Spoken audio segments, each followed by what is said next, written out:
Hello जी, नमस्कार। कैसे हैं आप सभी? हम आशा करते हैं कि आप सभी अच्छे होंगे, स्वस्थ होंगे, मस्त होंगे और अपने पठन पाठन में व्यस्त होंगे। तो जैसा कि आप सभी को बहुत दिनों के बाद, बहुत अपार दिनों के बाद सोचे कि थोड़ा सा आप लोग के लिए कुछ लाया जाए। कोशिश बहुत दिनों से कर रहे थे कि कुछ किया जाए, लेकिन समय नहीं मिला था। आज पहला प्रयास से इस तरह का हम वीडियो डाल रहे हैं आपके लिए, जो कि बहुत इंपॉर्टेंट है। मैं आपको बता दूं, ये जो है क्लास 12th हिस्ट्री का मोस्ट इंपोर्टेंट प्रश्नों में से एक है। इसको बड़े अच्छे से ध्यान से ऑब्जर्व करके रखिएगा और इसको याद करके रखिएगा। आप इसको अपनी कहानी की तरह भी बना सकते हैं एग्जाम में, लेकिन कुछ पॉइंट होते हैं जिनको आपको लिखना पड़ता है। तो आइए बिना विलंब करते हम लोग स्टार्ट करते हैं। क्लास कैसा लगा, कैसा मजा आया, कुछ त्रुटि हुई हमसे या कोई दिक्कत हुआ तो कमेंट बॉक्स में जरूर बताइएगा। और बहुत दिनों के बाद आ रहे हैं, क्षमा चाहेंगे, लेकिन शुरुआत करते हैं, ठीक है। आइए पहला क्वेश्चन क्या कहता है हम लोग का, थोड़ा सा मैं कलर चेंज कर लूं ताकि थोड़ा सा मजा आए देखने में। हाँ जी बिल्कुल,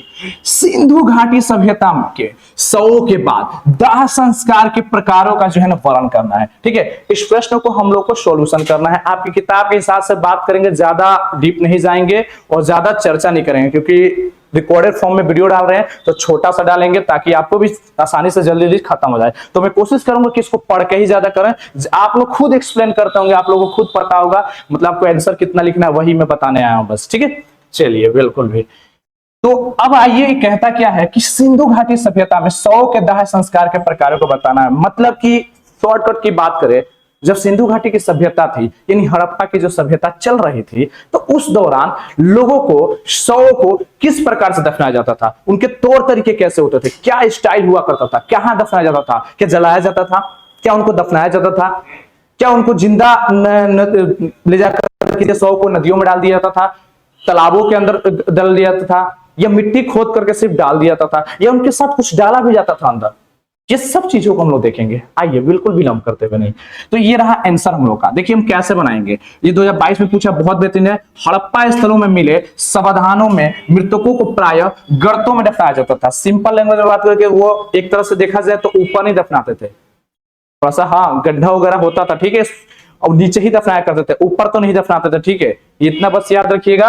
उसके बाद जरा कभी कभी समाधान के गर्त की बनावट एक दूसरे से भिन्न भिन्न होती थी, ठीक है। कुछ स्थानों पर गर्त की सतहों पर ईंटें भी जोड़ी गई थी, ठीक है। मतलब आपको जो है आपने खुद ऑलरेडी पढ़ के रखा होगा कि कब्र कैसे बनते हैं नॉर्मली, ठीक है। क्या ईंटें बिछती है, क्या साइड से लगते हैं, क्या ऊपर से देते हैं, ये सब चीजों का जरूरत पड़ती है। वही चीज बोला जा रहा है, ठीक है। बोला जा रहा है संभवतः यह विभिन्नता है सामाजिक विभिन्नता की ओर इंगित करती है। मतलब कि आपको एक जैसे नहीं मिलेंगे, थोड़ा सा कोई कोई चीज अलग मिलेगा, जो बताएगा कि उस समाज के भी अंदर कुछ ऐसे लोग थे जो थोड़ा अलग अलग तरह का रीति रिवाज को फॉलो करते थे, मतलब थोड़ा सा, ठीक है।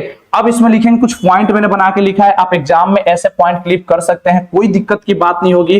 कि कुछ कब्रों में मृत भांड, ठीक है, मिट्टी के बर्तन हो गए, ठीक है, आभूषण मिले हैं, ठीक है, वही सब आपको देखने को मिलेगा, ठीक है। कुछ गड्ढों को जब खोदा गया तो उसमें देखा गया कि कुछ के अंदर मिट्टी के बर्तन रखे गए हैं और साथ में गहने भी भाई रखे गए हैं।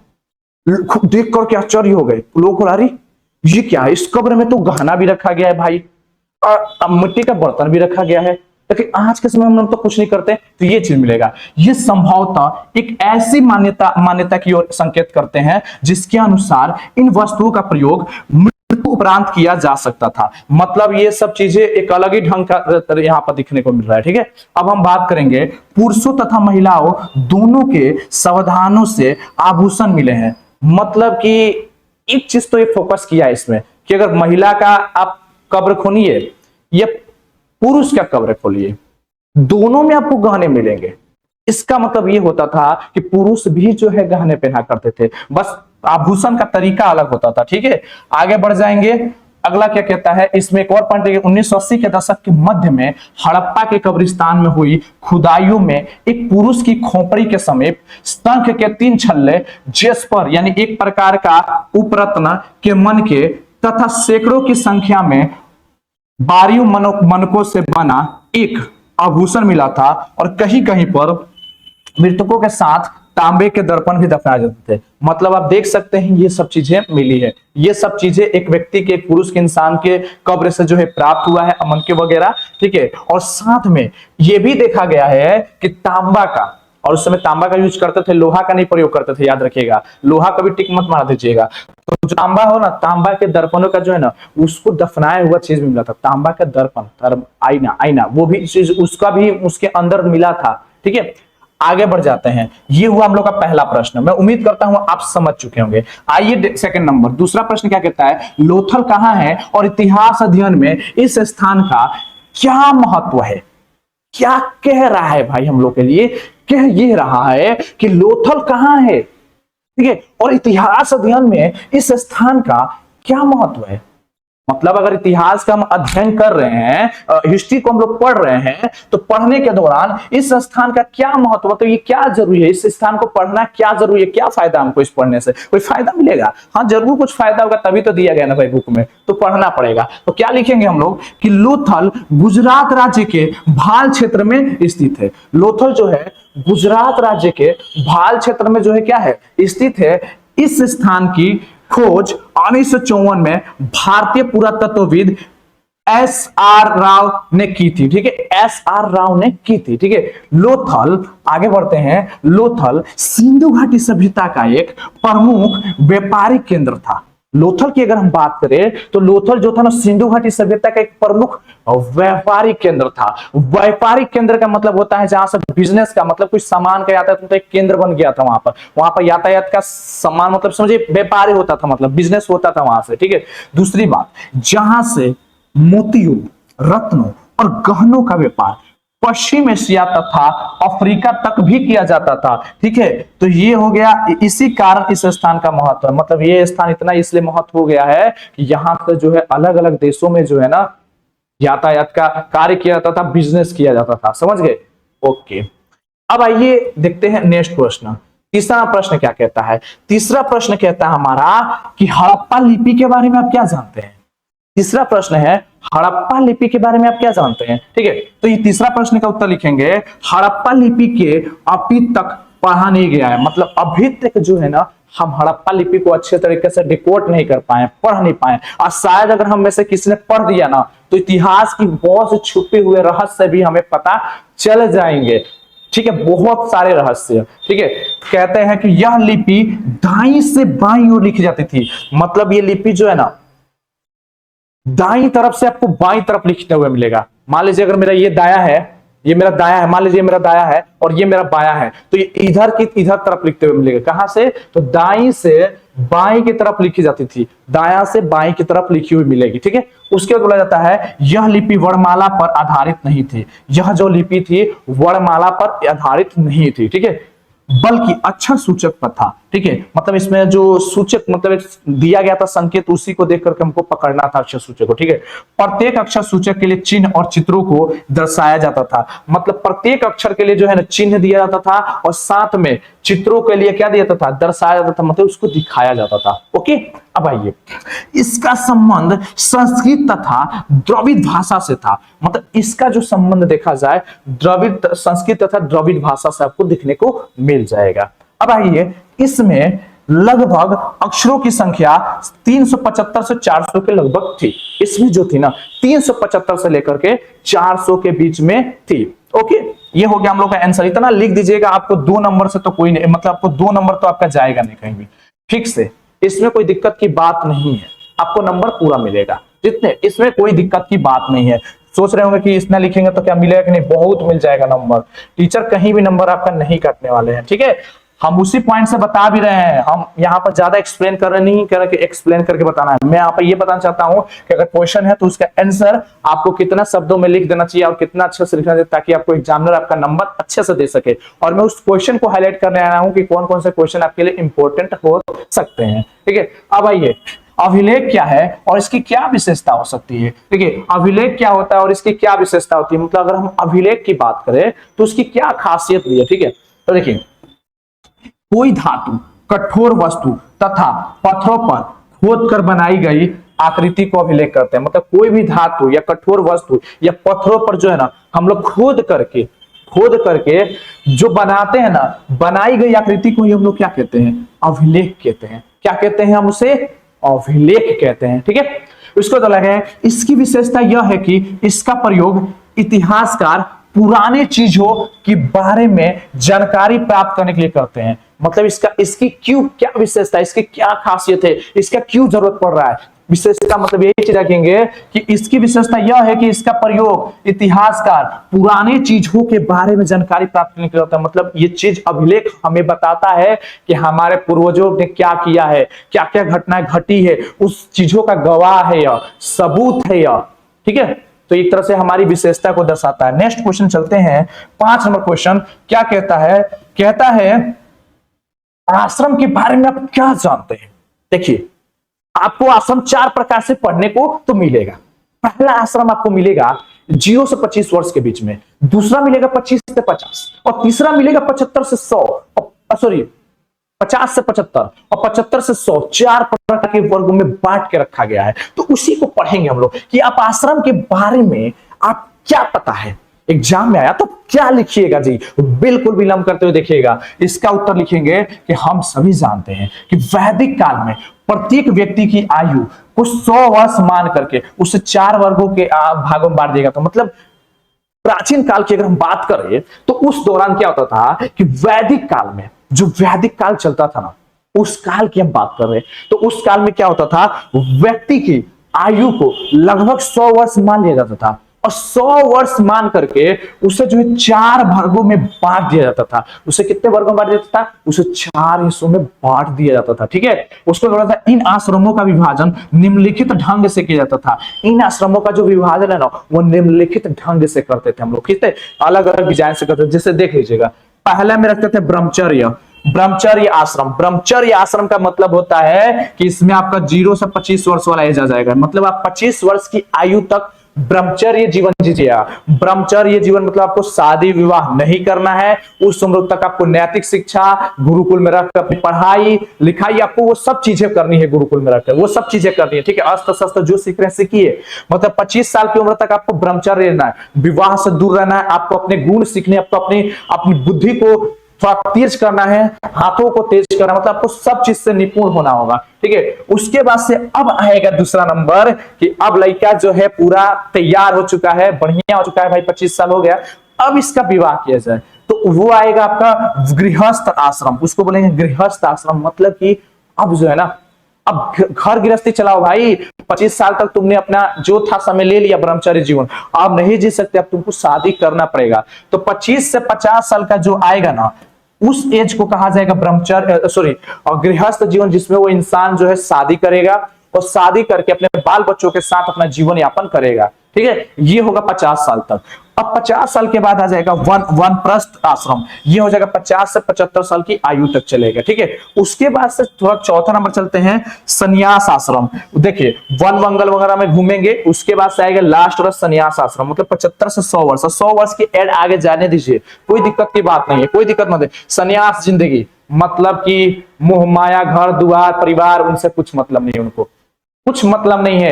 एक सन्यासी जीवन जिएंगे, एक साधु के बाद हम एक अलग दुनिया में अपना व्यतीत करेंगे, ईश्वरीय खोज के दुनिया में निकल जाएंगे, अलग मार्ग अपना लेंगे, किसी भी तरह का मोह माया से दूरी बना लेंगे। तो ये हुआ 4 प्रकार के, याद रखिएगा। 0 से 25 वाला आ जाएगा आपका कौन सा, बिल्कुल वो हो जाएगा आपका ब्रह्मचर्य, जिसमें आपको विवाह नहीं करना है। फिर 25 से 50 साल आएगा, जब भाई आपने सब कुछ सीख लिया, निपुण हो गए, तो आप विवाह कीजिए और विवाह करके अपना जीवन व्यतीत कीजिए। तो जब जीवन व्यतीत कीजिएगा तो 25 से 50 साल जोड़ लीजिए। 25-25 का गैप बनाना है, बस 4 बार 25-25 का गैप बनाना है। पहला में रख दीजिएगा ब्रह्मचर्य, मतलब बिना शादीशुदा। दूसरा में रख दीजिएगा गृहस्थ जीवन, जिसमें शादीशुदा। तीसरा रख दीजिएगा वनस्थ, मतलब जंगल में अपना जा करके जो भी अपने ज्ञान के लिए कुछ करेंगे, वो तीसरा हो गया। और चौथा अपना 75 के बाद से जो है वो सन्यासी जीवन व्यतीत करेंगे। तो ये हुआ इस प्रश्न का जवाब। अब आइए अगला 6 नंबर कह रहा है, वेद कितने होते हैं उनके नाम बताइए। बड़ा आसान है, बता सकते हैं, इसमें कोई दिक्कत की बात नहीं है। देखिए, बड़ा छोटा सा सवाल है कि वेद जो है 4 प्रकार के होते हैं। ठीक है, एक होगा ऋग्वेद, यजुर्वेद, सामवेद और अथर्ववेद। ये हमारे 4 प्रकार के वेद हो गए। अब आइए नेक्स्ट क्वेश्चन की तरफ चलते हैं। नेक्स्ट क्वेश्चन क्या कहता है, अगला क्वेश्चन कहता है हमारा कि 7वां नंबर कि मनुस्मृति में चंडालों के क्या कर्तव्य थे। देखिए, चंडालों के क्या कर्तव्य थे। अब इसके कर्तव्य मतलब उनकी क्या, वो क्या करना चाहिए, उनको क्या करने को मिलता था, उनका क्या भागीदारी थी, वो क्या कर, उनको क्या मिला था करने को आखिर। ठीक है, तो देखिए इसको कैसे, देखिए मनुस्मृति में दिए गए चंडालों के कर्तव्यों को निम्न प्रकार से जो है सूचीबद्ध किया गया है, मतलब अलग अलग तरीका से बताया गया है, उनके बारे में उनके कर्तव्यों को दिखाया गया है। ठीक है, अब आइए जानिए क्या क्या है। देखिए पहिलका बोला गया है कि उन्हें गांव के बाहर रहना होता था। पहला नियम उनके ऊपर यह लागू होता था कि देखो भाई तुम्हारा कर्तव्य यह है कि तुम गांव में मत कदम रखना, याद रखना गांव में नहीं कदम रखना है, तुम गांव के बाहरी रहोगे, पहला नियम। ठीक है, पहला नियम यह रखना है कि तुमको गांव से बाहरी रहना है। दूसरा दूसरा क्या रखना है कि वे फेंके हुए बर्तनों का उपयोग करते थे, मतलब जो लोग फेंक देते थे बर्तन खराब उराब इधर उधर उधर जहां तहां भी, उन्हीं बर्तनों का बेचारा वो क्या करते थे, यूज करते थे, प्रयोग करते थे। ठीक है, तीसरा पॉइंट लिख सकते हैं कि चंडाल मरे हुए लोगों के वस्त्र तथा लोहे के आभूषण पहनते थे। देखिए चंडाल जो लोग होते थे ना, जो कपड़ा जैसे मर गया, मान लीजिए मैं मर गया तो मैंने जितने भी कपड़े आभूषण पहने थे उस जमाने में, अब मुझे जब शौक ले जाया जाएगा जलावन के लिए, जहां पर वहां पर चंडाल होंगे वो जलाएंगे, लेकिन उससे पहले मेरा जितने भी शरीर पर के कपड़ा मैंने पहना होगा वो सब पहना होगा वो सब फेंक दिया जाएगा। वो सारे का सारा कौन ले लेंगे, ये चंडाल ले लेंगे। ठीक है, याद रखिएगा। आगे चौथा नंबर, रात्रि में भी गांव और नगरों में चल फिर नहीं सकते थे, मतलब रात्रि में जो उनको गांव में चलने फिरने से अलाउ नहीं था, मतलब उनको रोक लगा था, नो अलाउ, नॉट अलाउ। ठीक है, याद रखिएगा। अगला 5 नंबर, उन्हें उन लोगों के शव का अंतिम संस्कार करना पड़ता था। उन्हें जो है ना, एक चीज और याद रखिएगा, जो उनके गांव के आसपास का मरेगा और जिस गांव के बॉर्डर पर रहते थे, उनका एक कर्तव्य बनता था कि उस गांव के व्यक्ति का शव का वही सब कुछ करेंगे। ठीक है, आगे जिनके कोई रिश्तेदार नहीं होते थे और जल्लाद के रूप में भी काम करना पड़ता था, जल्लाद के रूप में फांसी वगैरह टाइप वाला, मतलब कि उनको बेचारे की जिंदगी को ना एक ऐसी जिंदगी बना कर रखा था, कर्तव्य है, मतलब उनको कर्तव्यों से बांध के रखा गया था, इतने सारे काम दे दिए गए थे उनको, वो बेचारे कर्तव्य में ही अपनी जिंदगी को व्यतीत कर लेते हैं। तो ये था। अभी और है, एक लिख लीजिएगा, देखिए 6 गो है, आप कम से कम याद रखिएगा कि 6 नंबर है कि यज्ञ और धार्मिक अनुष्ठानों में चंडालों का जन्म जाना जाता था। देखिए ध्यान से सुनिएगा कि यज्ञ और धार्मिक अनुष्ठानों में चंडालों का जन्म बना था। अब बताइए, जिसको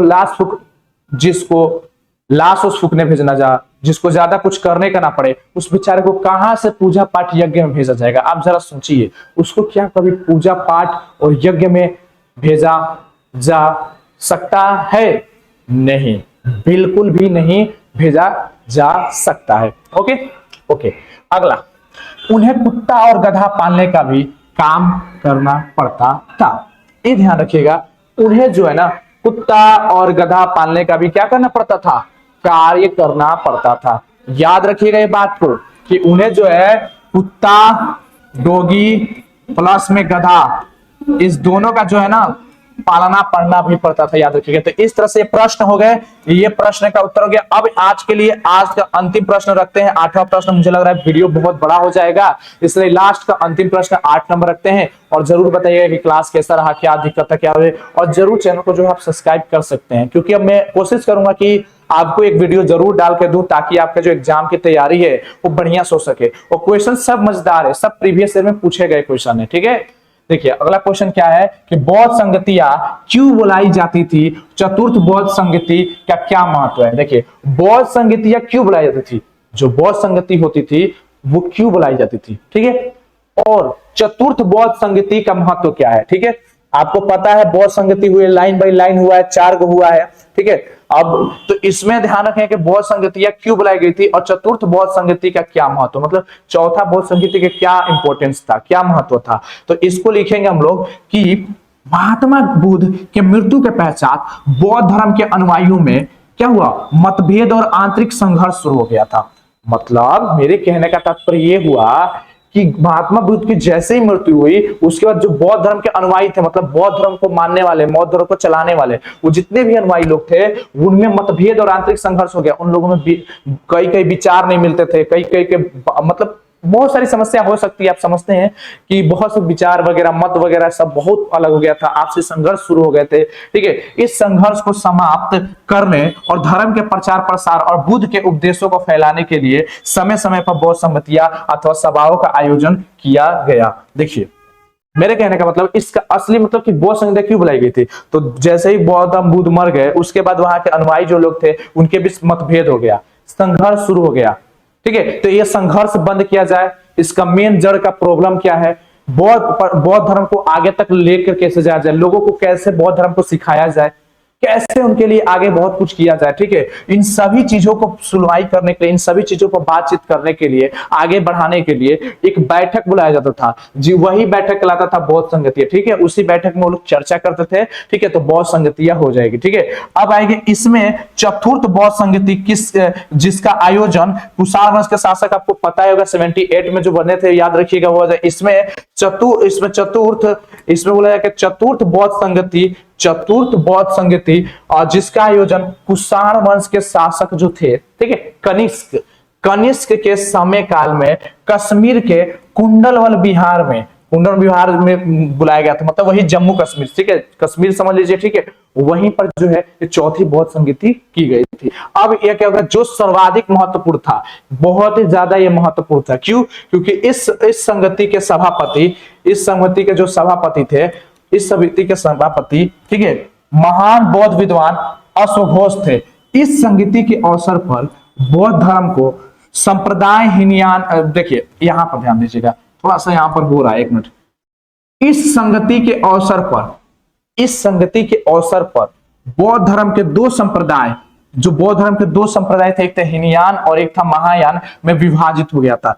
यहीं पर क्या है ना, ये दोनों के दोनों टुकड़ों में बट गए। महायान और हीनयान जो है आपस में अलग अलग हुए थे इसी सभा के बाद, ठीक है, इसी सभा के दौरान, ठीक है। इस संगति के अवसर पर त्रिपिटक पर भाष्य लिखे गए थे। इसी संगति के अवसर पर त्रिपिटक का भाष्य इसलिए महत्वपूर्ण है क्योंकि इससे बहुत सी घटना हुई है। यहीं पर जो है दो बैक टू बैक जो दो भागों में बट गई है, उसके बाद से यहीं पर त्रिपिटक को भाष्य लिखे गए थे। तो ये चीजें हुई थी वहां पर, और ये याद रखिए कनिष्क के जो शासक थे उनके द्वारा ये किया गया था, कुषाण वंश के। तो ये सब चीजें जो है आपके एग्जाम के पॉइंट ऑफ व्यू से, देखिए आपको जो है एग्जाम में सारा याद नहीं रहता है, ठीक है। तो याद नहीं रहता तो आप क्या कीजिए कि जो ऑब्जेक्टिव मोड में आप याद करते हैं ना, उसको जोड़िए, उसके एक एक पॉइंट जोड़िए और एग्जाम में बनाइए। कहीं आपको याद ना हो इसके बारे में कि चौथी बौद्ध संगति कहाँ हुई थी और इसका क्या महत्व है, तो फिर आप कैसे बनाइएगा। तो अगर थोड़ा बहुत भी आप जानते होंगे बौद्ध धर्म के बारे में कि उसके बारे में थोड़ा सा भी क्या अलग अलग हुए थे, कुछ अगर थोड़ा भी दिमाग में होगा आपके, तो उसी को क्रिएट करके बनाइएगा। ज्यादा फालतू की चीजें नहीं लिखिएगा एग्जाम में, ठीक है। ज्यादा लिखने की जरूरत भी नहीं है, आप सटीक आंसर लिख सकते हैं ताकि आपको पूरा नंबर मिल सके। मैं उम्मीद करता हूं आप सब यहां तक बने रहेंगे। देखिए अंत तक, कैसा लगा आज का क्लास आप जरूर बताइएगा, और चैनल को जो है ज्यादा से ज्यादा जरूर सब्सक्राइब करके जाइएगा ताकि आपको जब भी क्लास आए आपके बेल आइकन, आपको मतलब वही आपके नोटिफिकेशन बार में नोटिफिकेशन चला जाएगा। ये आपकी चॉइस है, ये आपकी चॉइस है, आप सब्सक्राइब करें या ना करें। मैं तो चाहता ही हूं कि भाई सब्सक्राइब, और कौन जो है जो ये जो सोशल मीडिया पढ़ा रहे, कौन नहीं चाहेगा भाई मेरे सब्सक्राइबर ना हो। तो मैं भी एक उम्मीद रखता हूं कि आप जरूर सब्सक्राइब करेंगे ताकि मुझे भी थोड़ा खुशी मिलेगी कि पढ़ाने में आनंद आएगा। और अगर आपने सब्सक्राइबर जल्दी जल्दी गेन कर दिया तो इसको पूरी प्रॉपर तरीके से हम लोग क्लास को डेली करना शुरू कर दूंगा मैं। जय हिंद।